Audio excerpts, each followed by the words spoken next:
kusi wachi uba Trobo constituency a Dr. Mahamudu Bawumia ne campaign team wo ye final backup this week I started Tuesday and you call 4 electoral areas. In fact, you started Tuesday you call 4 and then you call 4 and then so you call 6 electoral areas. This is the third time you call rounds and then see a hine for ne a 2 hine for no akasa na response no very very good. Trobo constituency polling station executive, electoral area coordinators, constituency executive, former constituency executive, council of elders and patrons. Obia jiatum say ebrewe ya ye kasa ide.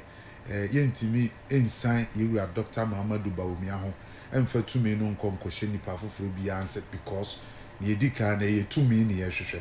Say ye to aba no internally we are na to so biem no ene say ye kwa akoko okoden na yakogye tumi afri yewura John Dramani Mahama na NDC for nsem na say o carry aspirant ni nyina nipa num na ye de yesusu se emprempren ya ye kasai Dr. Mahamudu Bawumia nemre nti esese ye di tumi no ehye ne nsa se ye itimi ye saade we di ma yewura John Ajekum Kufo e ma ni timi be wi ni 2000 e de ma ye itimi ye sa adwumadie we di ma yewura Nanado Danko Akufo-Addo na so no nso be wi ni tumi ma ye 2016 na se edru Dr. Mahamudu Bawumia so de a na mpire nu so no yensa nso ne hwe na yenhwe se nyame be ya doma mo no nso ne yewura Akufo ye ne yewura Akufo-Addo ye ono nso betimi aye saa bi di aboa party na because kan hu se ukoyi new candidate afi ne ye ba beton new candidate but Nkrofo Santifo be ka asem bi a kire wo se na mo ka se Dr. Mahamudu Bawumia ne ya ton monka ne se na modi akodwama nso na mo anton no ade wo ton a efiri wo nchenkọ mu di kodwama zanka mu kwa koton ama Ghana fo nso Ghana fanto. Okay, nti se me fa advice na ode ama me na masom na che se Dr. Mahamudu Bawumia ne ya ton no dabi onu na modi na kodwama nso abon hu dawu yes ba mo nya nton no nti ya dika me pese me phrase ni ye de ma yedikai abon hu dawu dada ama Ghana fo dodo na animu no nti esefata se ye mmeresi ye besa abon hu dawu biem because baby akebi am spend be say 5 days e dey aka yewura Dr. Mahamudu Bawumia ho asem no ebia because of yedika abon hu dawu dada nti no e ho miduru ho no ma spend be 2 hours but new candidate a me de ne ko baby a esese me bon hu dawu ma nipa na owo ho no ehu ye candidate no na ability ni capability eni ni nimdi a owo ne nhihye ya ode ba beboa o man no eno no ebi ono me spend be 5 hours ti e ba sa meche wo ho se me ton new candidate no ana se me de na kire ewo adwaman so no meche wo ho dan se me de na Dr. Mahamudu Bawumia e be kire wo ba bi a me de new candidate na kire no eno no be ye easy ama me because me de na kogina open ama Ghana for dodo na ehu no eno na me pese say asiti ye kama enti because of that enti no eni ni nimdi a wo nhihye ya wo de beboa yewura Nanado Danko Akufo-Addo e ma wo hihye economy no kogiri pempenso a Ghana for hu vice president hu mfaso wo mamu ha that was the first time yehu vice president or ye visible vice president ya de bia be sole na nidi wo news say both negative positive that is a vice president ni you obi am oye dwuma eno na yesre etu ahenefo ne esi ahenefo ne say emprempren yi de say ye sign Dr. Mahamudu Bawumia ho ne ye de tumi no kokoshe nipa foforo bia ansem a ye be wi ni de na be ye den the obi ti say Dr. Brian Champon ese say uko campaigner wo ka chen Nkrofo say yentu abama o because wo idea yentu abama o because wo na ye de wa kopen. It is not a campaign message because say wo ka say wo idea ye ko okrum wo say hu idea no a wo so wo no on the ground wo ba ne krum a wo be hu ne idea no wo no it is visible on the ground. If the idea is on the paper, it will continue to be on the paper. Oko ejusu MP be ka kire wo say look yen me ne ya ton me ye do ko dwaman so ya nto Ghana force woni empe. And for how long can you continue to take somebody to the market say oh they call a beautiful no na meaning say mo ba beto ade na kasa mo because who said oh they akwa mo an to dada nti die nti na wo said e ko bi won area Dr. Mahamudu Bawumia onye businessman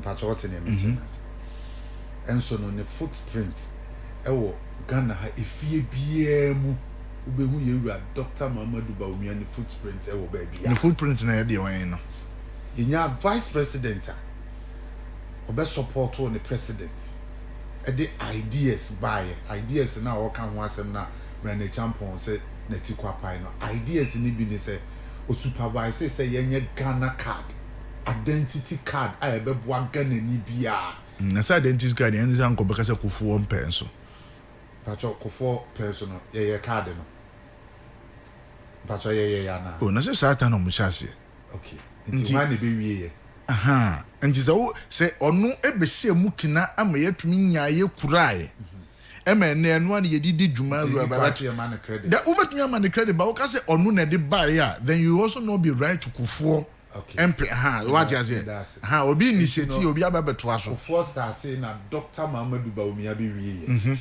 nti say ukofie bia mu a ye wo Dr. Mahamudu Bawumia ne footprint e wo fie bia mu because of Ghana card. And you have no idea near Ghana card ye ma wo man ni sesia nti kache ye wu Brandon Champon say wo kofie bia mu a nye Dr. Mahamudu Bawumia ni kurom nko a Ghana ha nyina wo kofie bia mu a ne footprint wo Ghana ha na ye di drone system e ba ya na ote tamale na say snake e ka obi a ye densi ye benya snake aduro e di ama nipa no ne yetime di asane yare Dr. Mahamudu Bawumia ne supervise ye ma ye de ye drone system ba ya itime di aduro ekoma obi watermali within be say 20 minutes ne nipa ne nsaka ne ye de asane yare you see amamuo ne wo man chechire no enye se me ye businessman na mabia adwuma enti momfa to me ne nhye me nsem na because of mabia adwuma ana say me kurom no me constituency na me free no amanfo nya me ho mfaso nti momfa to me ne nhye me nsem na me medi wo mampani it goes beyond that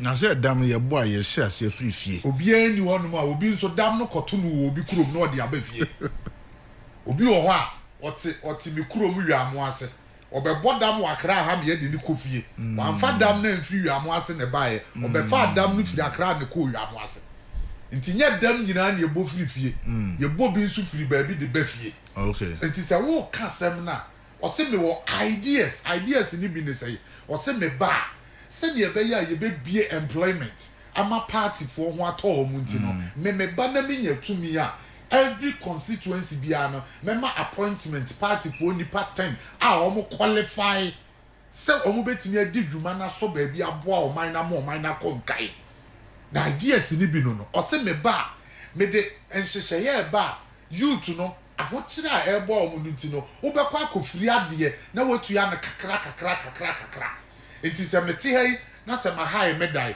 na minister me de be kwa akoto TV a Dr. Mahamudu Bawumia said, and she say, na me de ba no ko na fa o Ghana card na kokoji TV no na ye ntete o kakra if it's a car and na wo pekura na you only need your Ghana card fa o Ghana card no ko na kwaje car no na ye ntete o kakra nti wani so bete wo no na wa ba ye car owner wani so bete wo no na wa ba ye TV owner wa ba ye fridge owner one time sika kesi amfa nkwa nkoto sa ne man ama wo ho ankyere wo.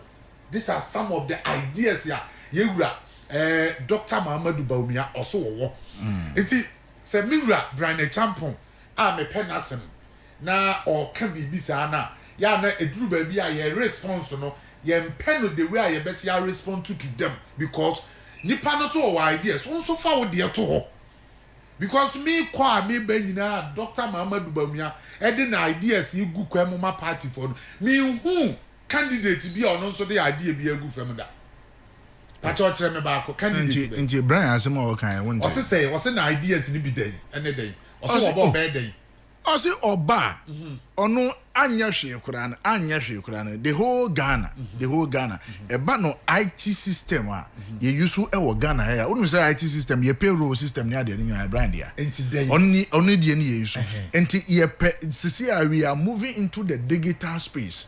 He is a type of a person when it comes to IT wa binimu wabini IT mu pa o enti sa IT no ni yebe ma mofra na adwuma mabu na adwuma because the 2028 election it is about job creation. 2 obisa Kenya Japan from day 1 last 2023 to now or the campaign e ba ko pe o say me bie nyuma ama mebunu anya nyuma ye zese ne yawo kansa Dr. Mahmoud Bawumia say esa ne say ye niska pudu eda ho ni ntino obi a credit score ne ade no ozo be bie nyuma ama mebunu anya adwuma ye no watam sika tumi ade akwakoto ade no. Is it not an idea?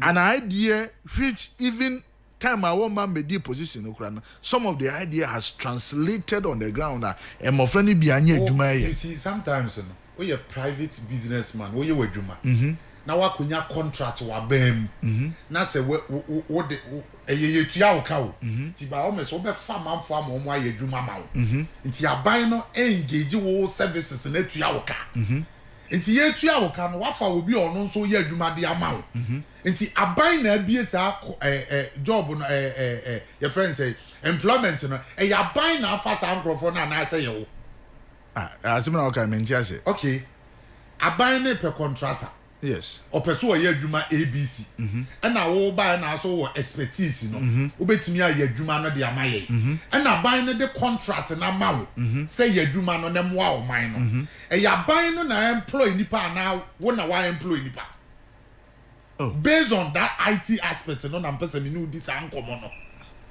aban na employ nipa nti hwan na eso take credit no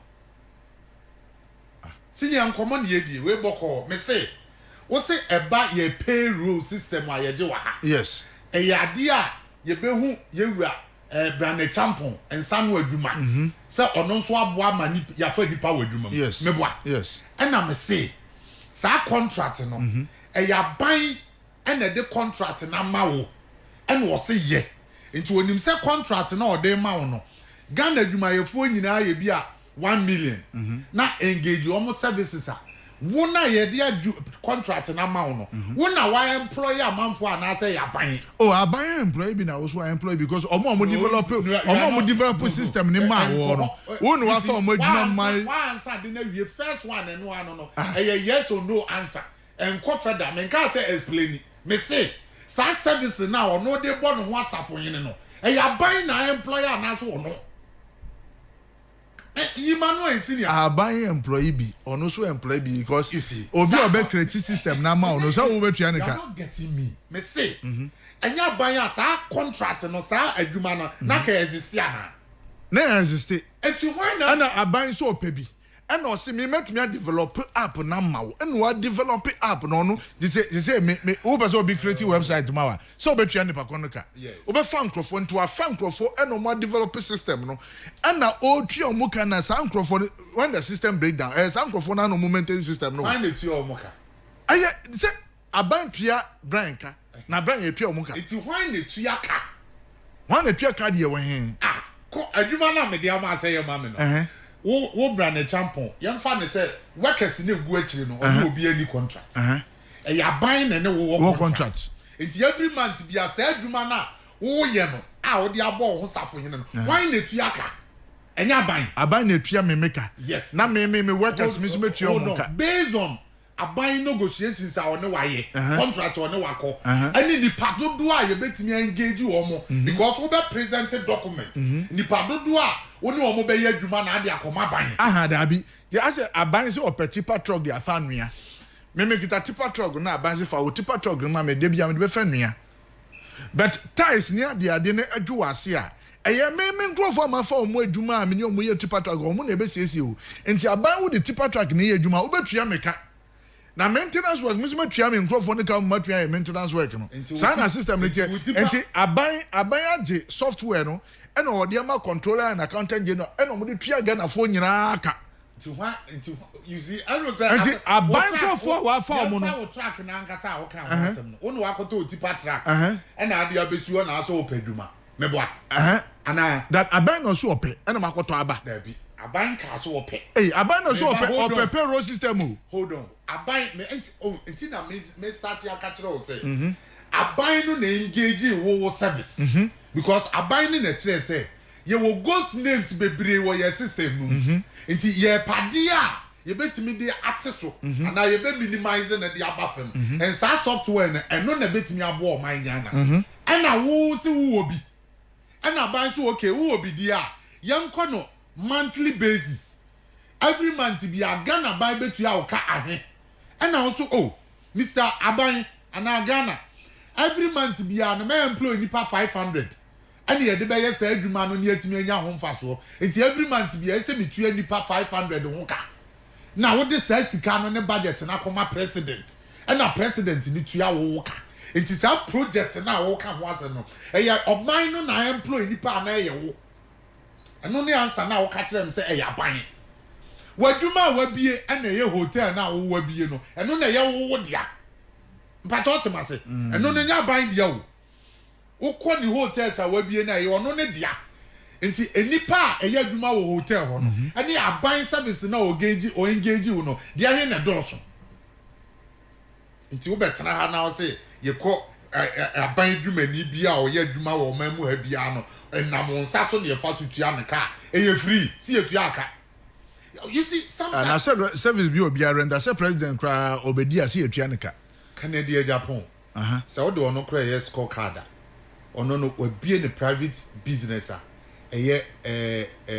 media house say aban sanim ekwaya ofa sutua ne workers ka na aban sanim enti ono obetime de ne nsasi ne bo say mabia adwuma fa Ghana fo a omo ye adwuma mitua omo senate de mo aban de anim enti you can argue in that area na say Canada Japan abia adwuma afa nipa 20 enti wo de na o software na aban engage no be ka ho say no ye wo adwuma wa bia anya no kura da na say Brian so media house wonim sa me ya anka media house yes starting no was say the software yes but say in the IT apart from the IT system no o nyuma bebre wo enu bi no aka hotel yi enu aka ni media house nso so ho nso e wo ho nti enu nti so di president so we say the idea is resonating idea no say yeah the idea na gu fomo am idea na start ye adwuma the nipa omamu ha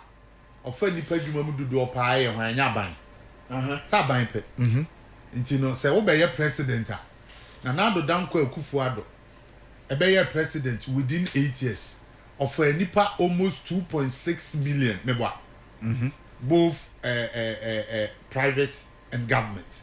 So almost 2.6 million.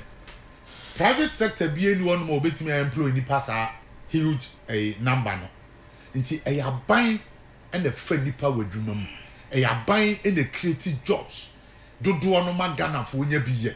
Nti say we a businessman I no ntre say obetimi aba be the president just because we onuma wa bie bie. Yanya ne say buying government and as a president it goes beyond business a obebie bio. Then you say kadom motemu ne Ibrahim Mahama mu nyina ombetimi abedi president. Na say no be ka kire o say yes de why be pen ye friend na ye boafo. Bi se wanuma na otu bi eben. Obi in his private capacity watumi bi enuma afa nipa. Yes de worry kurada no okaso obewi de worry koto say no okaso obewi kura. Ye ni letini President John Evans Atames na adwuma we. Obi adwuma be wo Ghana. Wa mi adwuma. Wa me president.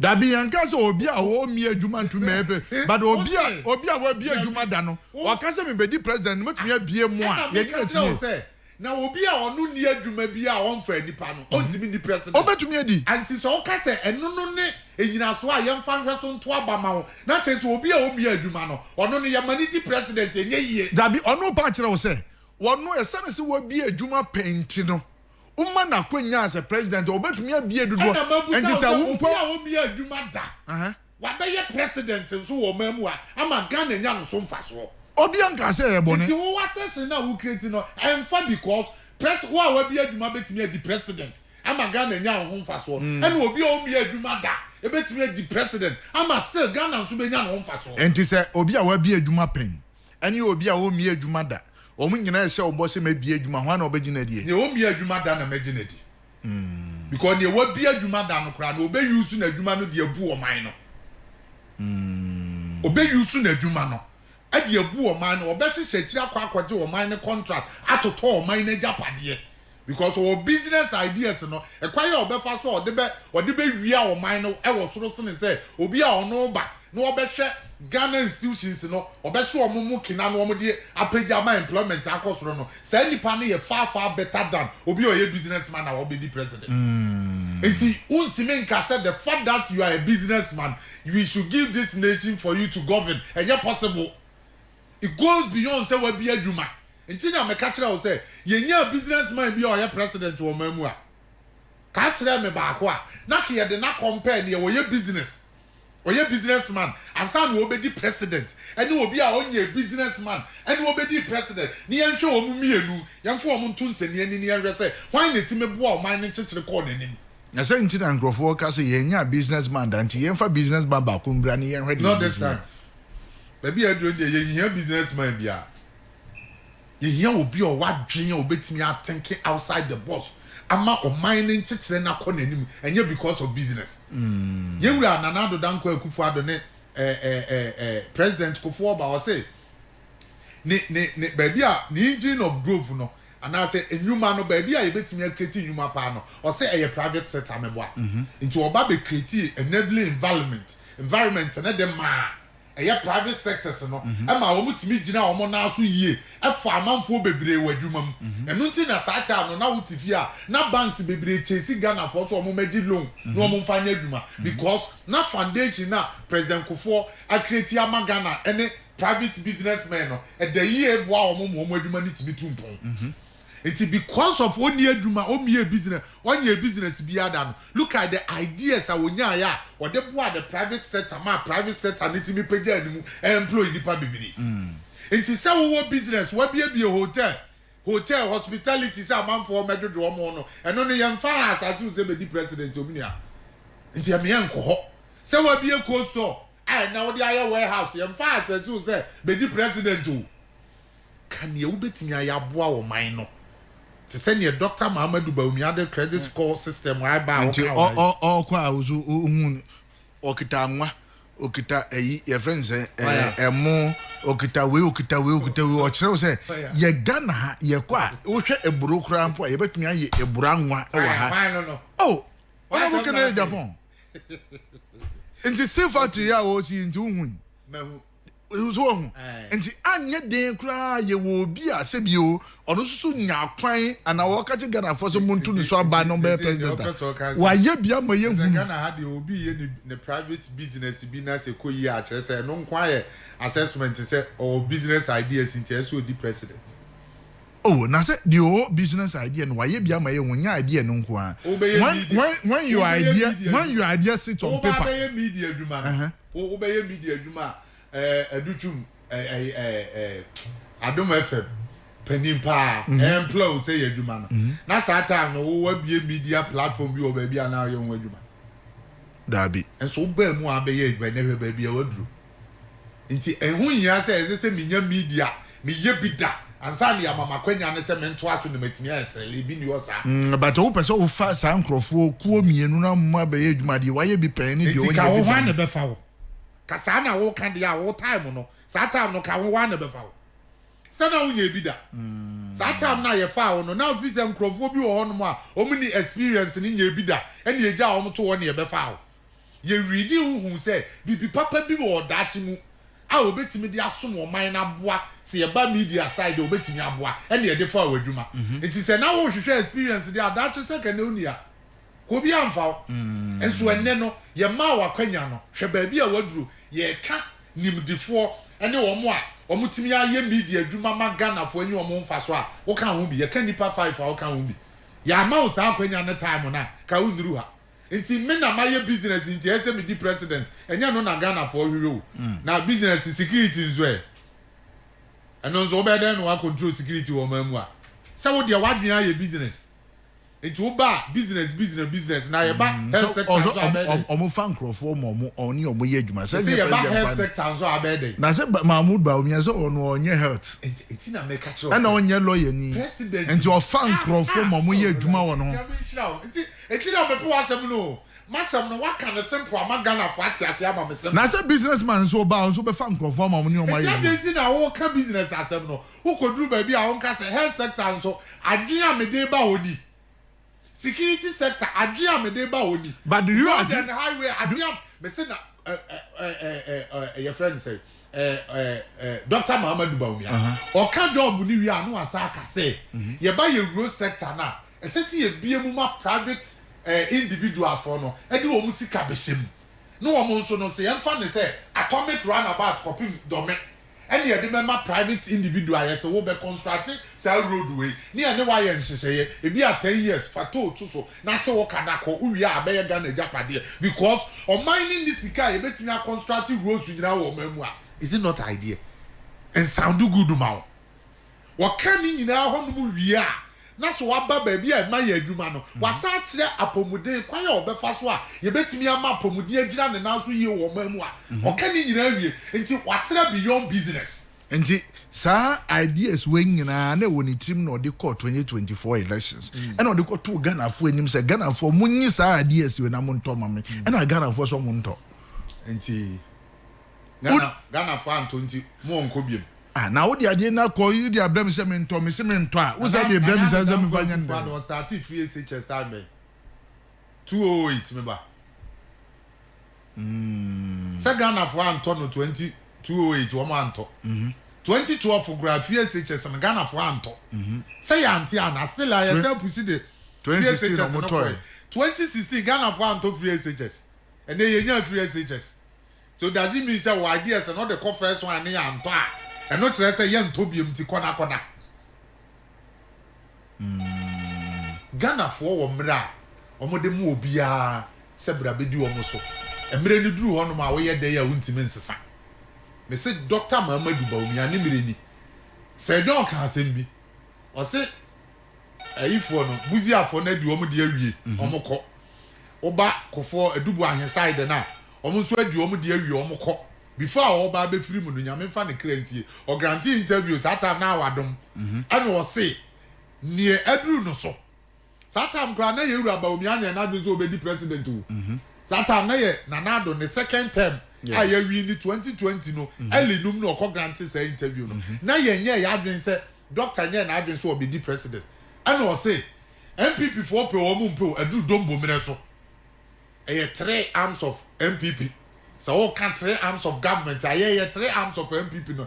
Dombo dankwa buzia.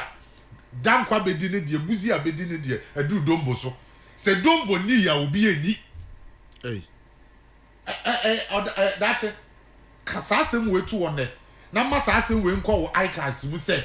Se dombo medi president ya MPP, ye better opposition a che.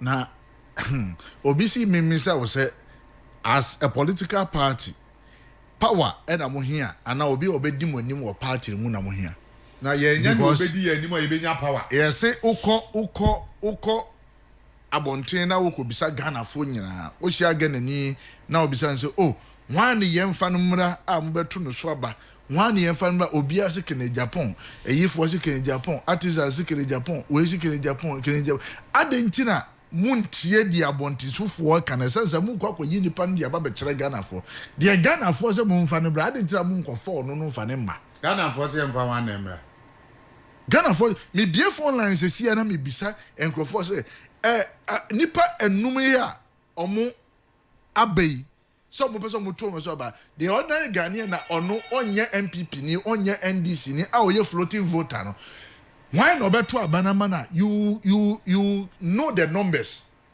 ebia maye bi wa hada say ebia na de na be sesande ya last census I buy na Ghana population is 35 million meba na abaye to wo mamu ha no nipa dodo etimi to aba no half of your population meba 16 million and as you mfa ne say 14 point something million meba po bi obia be ye bi e kire say Ghana for hwehwe nipa asumasi sɛ ɔmra ne yɛmfa ne ni president no ɔno na ɔmu hia no gye sɛ minya poll na watumi ayɛ ama na du 8.6 million ansa na magye adi atɔ masɛm na mka wate ase Matias nti Ghana for na ɔmo so ɔmpɛ Canada Japan no o quantify na ɔmo yɛ sɛ gye sɛ yɛnya 8 something million people na ɔmo atumi aka sɛ yɛhia Canada Japan ɔmo de yɛnya demonstration wɔ ɔmo mu ana de yɛnya nipa 10,000 wɔ street sɛ yɛnya Canada Japan ɛno kora ebetumi a consider yɛnya ase yɛnunu yɛ ho a yɛnsere no na sɛ wo kwa kon na sɛ NDC ni ka tro sɛ fa nipa so masi bra doesn't mean sɛ Ghana for so ɔmo hwehwɛ nipa so masi me colleagues be bra me no ɔmo kɔ radio yɛdu baabi ɔmo ka so baabi adu ndi ɔmo fa kem la no ɔno ebetumi adi president yɛsɛ yɛate MPP enimdifoɔ no dɔɔso delegate no ɔmo nimde ɔmo nim ne ɛsɛ fatama party no ɛna ɔmo nim obi a yɛde no kɔse yɛ kɔ akɔpetumi a yɛbetumi awini na minim sɛ nyame yɛ adom a Saturday ɛyade a New Patriotic Party amanukuo yɛwɔ gidie wɔ Dr. Muhammadu Bawumia mu sɛ wɔno ne yɛbetumi de na gye tumi na minim sɛ delegate ne bɛkɔ akɔyɛ ne saa ato abama Dr. Muhammadu Bawumia Saturday ne yɛtumi akɔgye tumi ɛno ne yɛhwehwɛ sɛ ɛnɛm kɔto aba no na ankɔ no sɛnea wokan ya ɛbɛwɔ surprise papa ɔdame adeɛ baako ɛbɛyɛ me nwanwa paa ɛtɔ so mmienu ɛbɛyɛ elections ɛbɛkɔ so Saturday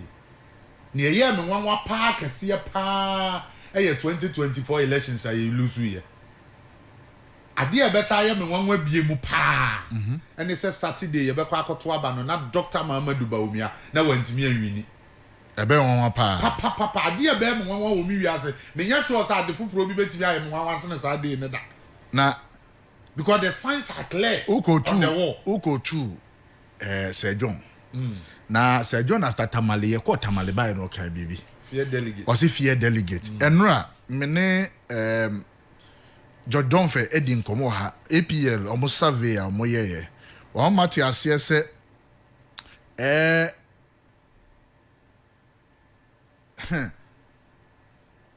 ɔmo yɛ survey no confidence level no 95% complete but he says these are not the ordinary people on the street or mutuaba these are not floating voters these are delegates be able to me answer yeah no correct me say po bi aba bia yeah no correct that asemo America chu o say po bi aba bia nya no me nam ka che wo unim ni ntia adenchi na o ba me constituency sisi a party for delegate ni nyina nim say brewe ye yadui eye koko season the ma delegate it won't declare the stand the ma candidate bi ada because we declare oba na oba ma no one city a wo be nso oni wa fanti o ma no enti oba me constituency na aba na so oba be ye poll e wo honom na aba ye no wa be ye poll no ama obi say o lead 59% enya no kure e ye tro onka me no ka so pa bra to bu constituency na bra be ye poll ho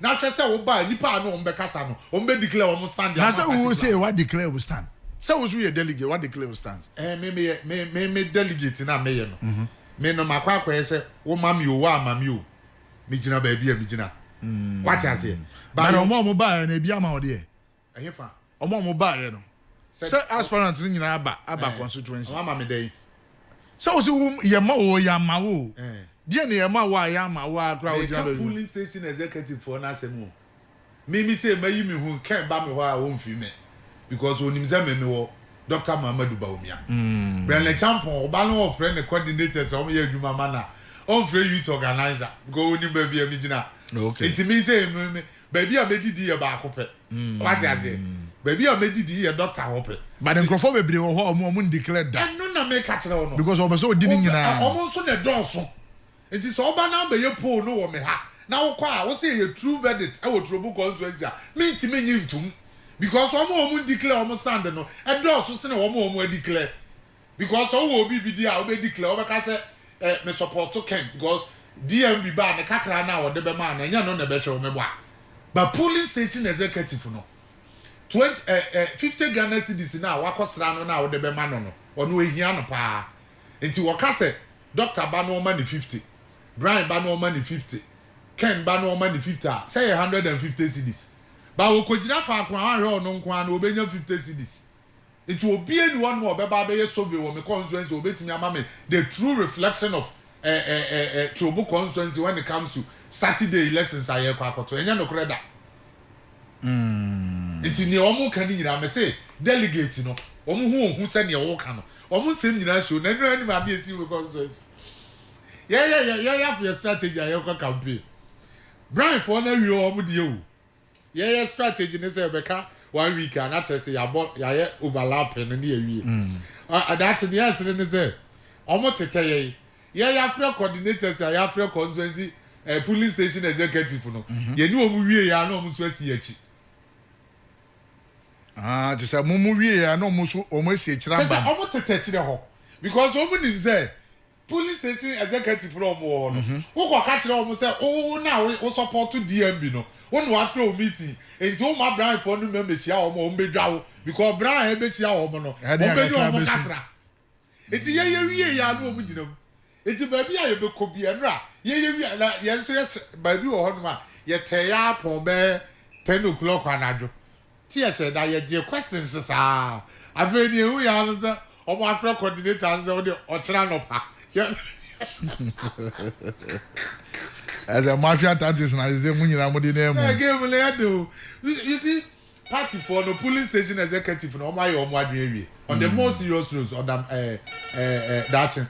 ya dia party no police station executives no omu nim de pa kese pa omu nim enipa obetimi edi party na enimu ami akwakoji tumi yem panimfo na omu kwa akwanya ni nyina no omu nyina omu onim de omu sefata so omu di party na enimu akwaji tumi na emumu no ni obetimi akwaji tumi na maye simple and I say be yam mere amaye kakra no Dr. Muhammadu Bawumia ya papa Brian Champion he's a nice gentleman fine man ojina ne na so 53 years to boase because 53 years Dr. Muhammadu Bawumia did 8 years ni wi a wo di 8 years be ka 53 no ho a say wanya 61 nti ye dey a wo akwanya na na do danko agufo ado o be di president say no 72 and so otimi di president na e mani ye ne hu no kra hu ne so ye young man bi onam ne be mami 1 minute let me quickly go on the line enkokodi enkomobi Dr. John Kingsley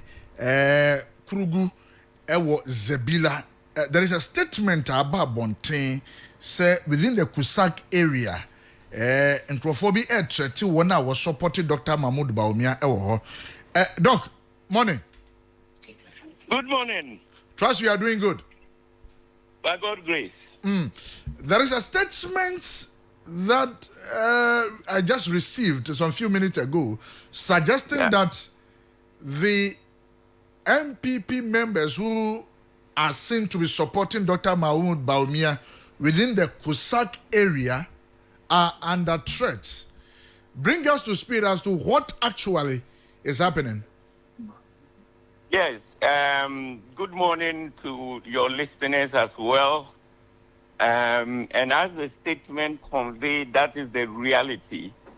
If you come to the Kusao area, the multiple WhatsApp platforms, and you would come across several audio notes and audio messages circulating.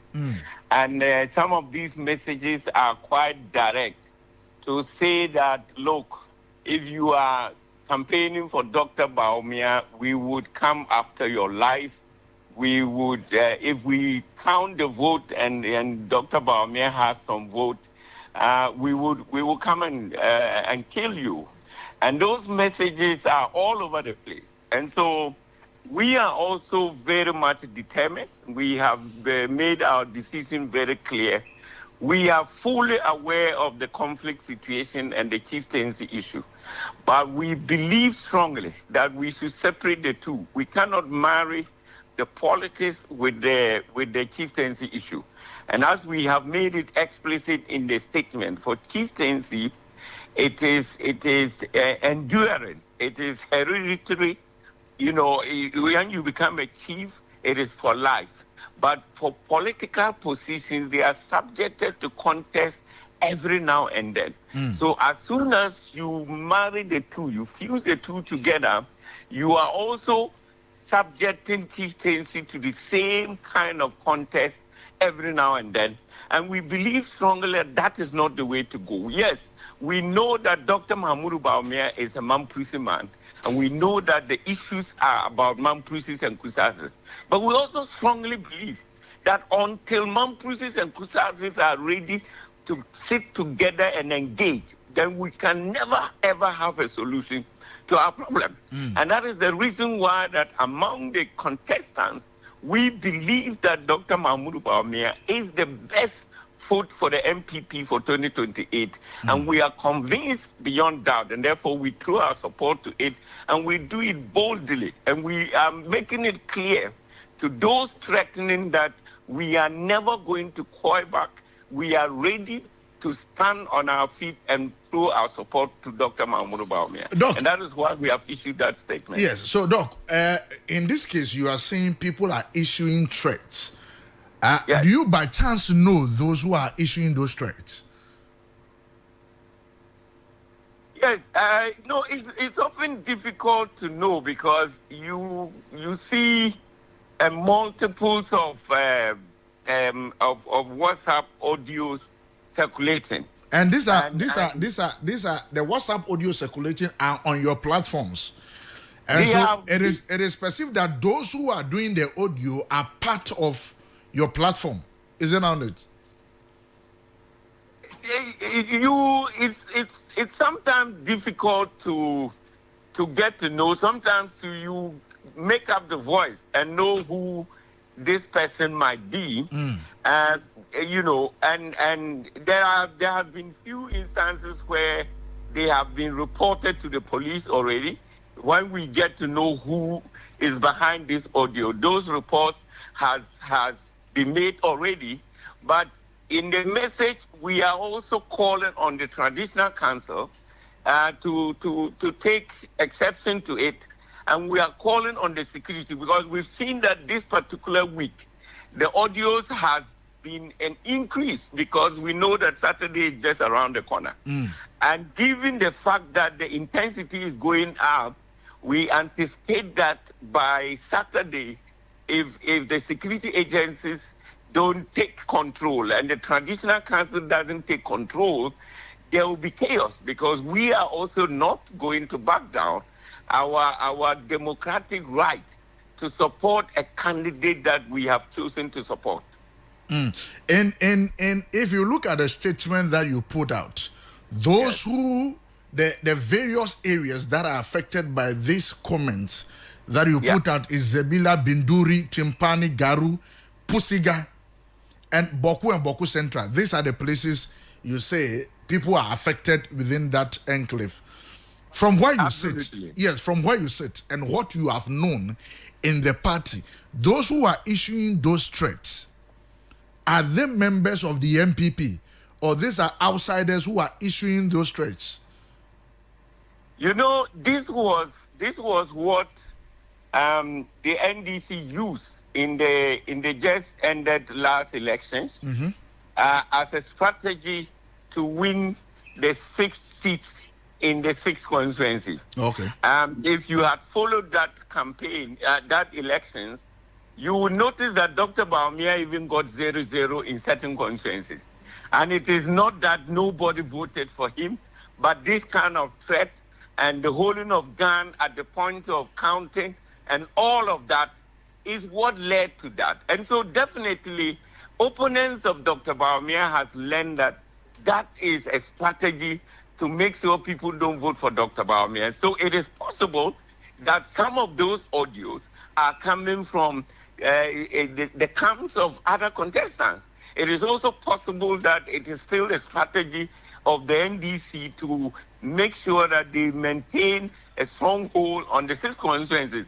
You never know where they are coming from, but where we are now, it could be coming from any source.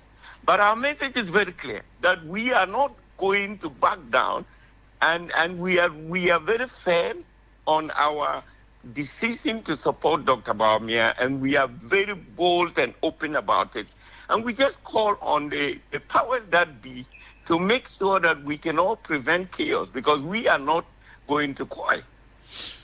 From where you are, the various audios that you've listened, the messages that are blasting on your platform, is it posing a fear?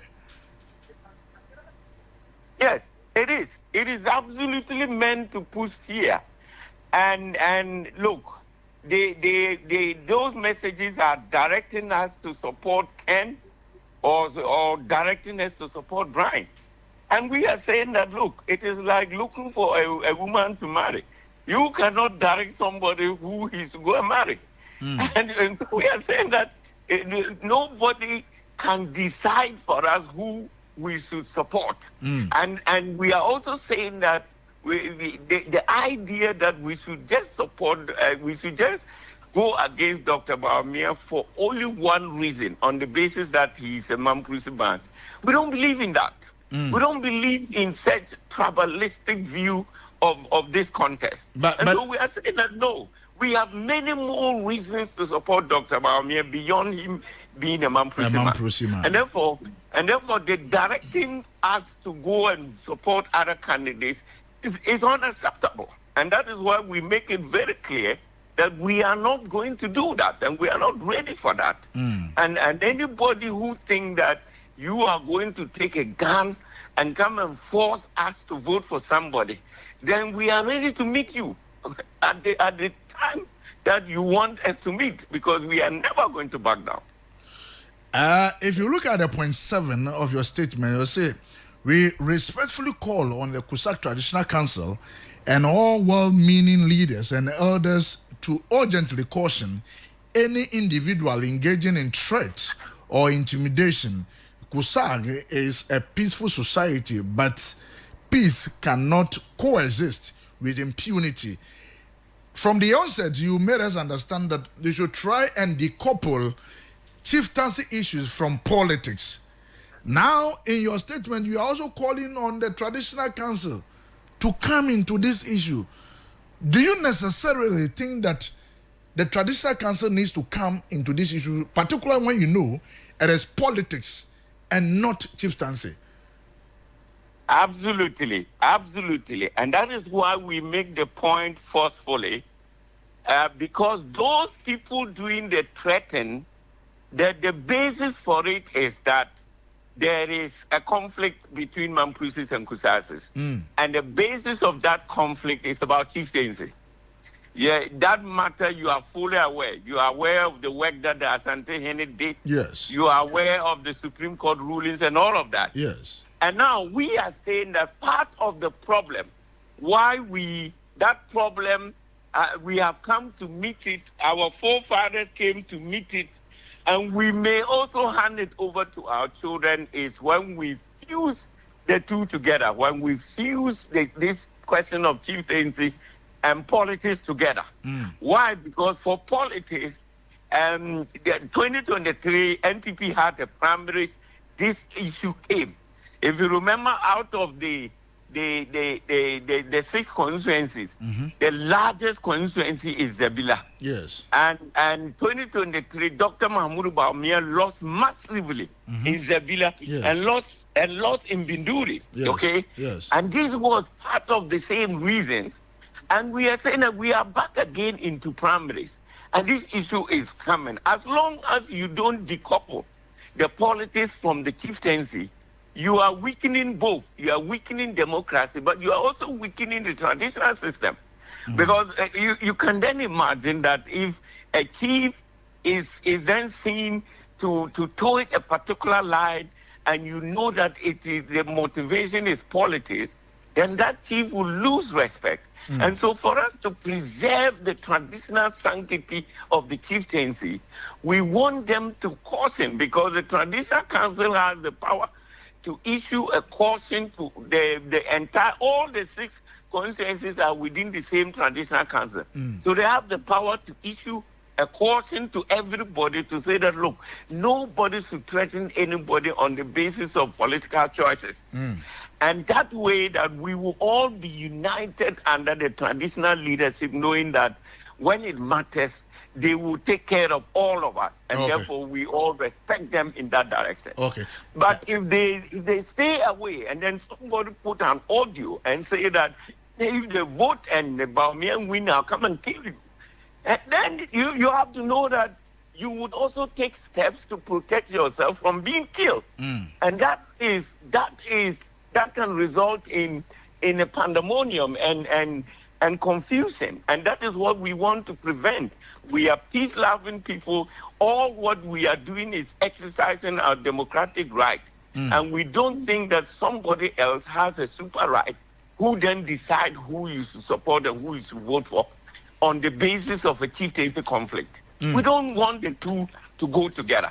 Okay. When it comes to the issue of Kusau, we stand together boldly for self-determination, that the Kusau people cannot be ruled by a Mamprisi man. We strongly stand at position.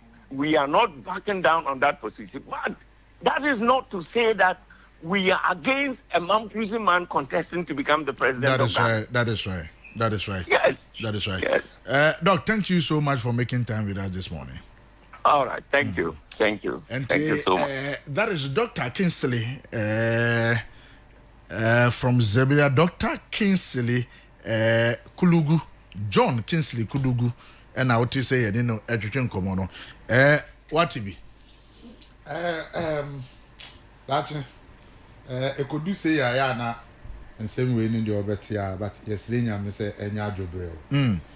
Eba say ya o yenu anum bi okra mbekwa akoshechi no move for a little inside send ebe ya yenya the successfulness of the elections no yenya na boko ne ade but ye besre say heat was ro dada nti no mo mfa from Beka ho mfa meka ho ma okay ya se fufu nti e besre o my tiefo no mdem na tiefo no enkomo ayedi no ha yi tiefo nso enkyere o madwene baabi a omo na ebeto aba no ukoyi flag bearer no ba omo na ebeto aba no wo so omo so enkyere o madwene that me da se bebre mesre menua no na omo frɛ na omo ye MPP for no se me kasa na me ka no eduru baabi no anko yi ama na omo mfa nche na enye ne bonne so se okase yekoto abayi kandini bi a ono mpe na se yekoyi na se 2028 du ha na omo nso akoto afa baabi fofo eba ne sa na ne wo pese yeto abama no no wi ni a na won so expect say o so beto afa fofo na nti ye nyina ye nka mom na ne delegate ne be kwa akokire omo adwen afa bia no ye mfa nya adwuma na emoa o man no se ne be ye MPP so ebe ko nanim na panda issue de na de ama no one on one nti anka ho asem and we antwe amante no but panda issue na say Supreme Court can we nti o twe mo tan kra Supreme Court can bibie ni ho betu na sibi na bin shira pa omo ye ma say who call review kra sa de na e for one obeba ye ho ana coverage no obeba oh me e be romi constituencies ni na bibie ni a ye beba mo ntia ba bedi nkomo